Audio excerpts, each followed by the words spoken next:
Pemirsa, kenaikan pajak lahan di Bali telah menyebabkan harga lahan di pulau ini melonjak tinggi.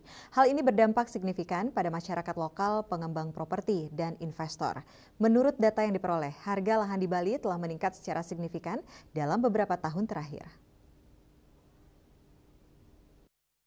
Kenaikan pajak lahan yang terus-menerus menjadi salah satu faktor utama yang menyebabkan harga lahan melonjak tinggi. Masyarakat lokal sangat terdampak oleh kenaikan harga lahan ini. Pengembang properti juga terkena dampak dari kenaikan harga lahan. Mereka harus menaikkan harga properti untuk menutupi biaya pajak sehingga membuat harga properti di Bali menjadi tidak terjangkau bagi banyak orang. Pemerintah Provinsi Bali perlu mencari solusi untuk mengatasi masalah ini.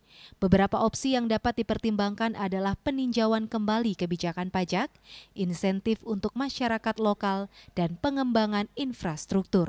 Pajak ini merupakan salah satu sumber penerimaan bagi pemerintah, maka pemerintah berkenan atau berkeinginan untuk meningkatkan pajak itu sendiri, untuk meningkatkan penerimaannya.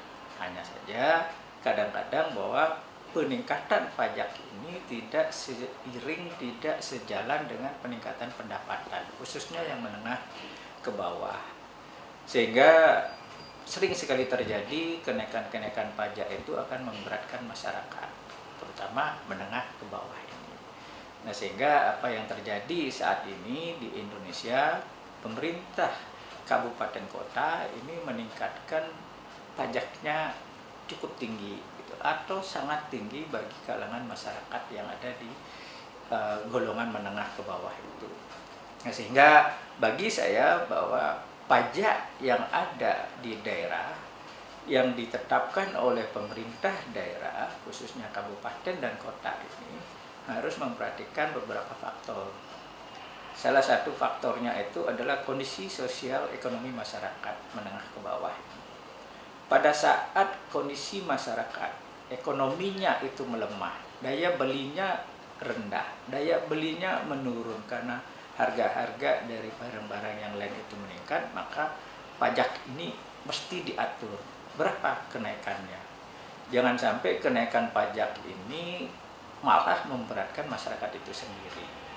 Nah, sehingga ada yang perlu dilakukan oleh pemerintah, terutama untuk menaikkan pajak itu sendiri. Bikinlah satu simulasi di awal. Misalnya, tanah atau lahan atau bangunan mana saja yang akan dikenakan pajak dan berapa besarannya.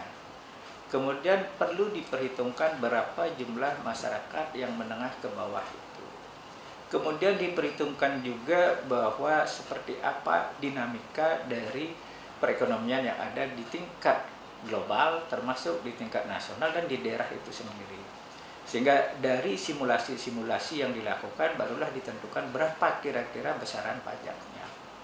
Kalaupun memang misalnya besaran pajak itu tidak bisa misalnya terlalu rendah atau nanti itu akan menjadi sangat tinggi, maka ini juga harus ada insentif yang harus diberikan kepada masyarakat golongan menengah ke bawah ini. Jangan sampai kemudian itu disamaratakan pajaknya antara masyarakat yang golongan atas sampai ke bawah itu sendiri. Nah, sehingga sekali lagi bahwa yang diperlukan itu adalah perhitungan yang cermat melalui berbagai pertimbangan-pertimbangan, faktor-faktor yang sangat menentukan, terutama melihat dari daya beli masyarakat yang ada saat ini. Dengan diberikannya solusi, pemerintah dapat membantu mengurangi dampak negatif dari kenaikan pajak lahan dan meningkatkan kesejahteraan masyarakat di Bali. Devi, Bali TV.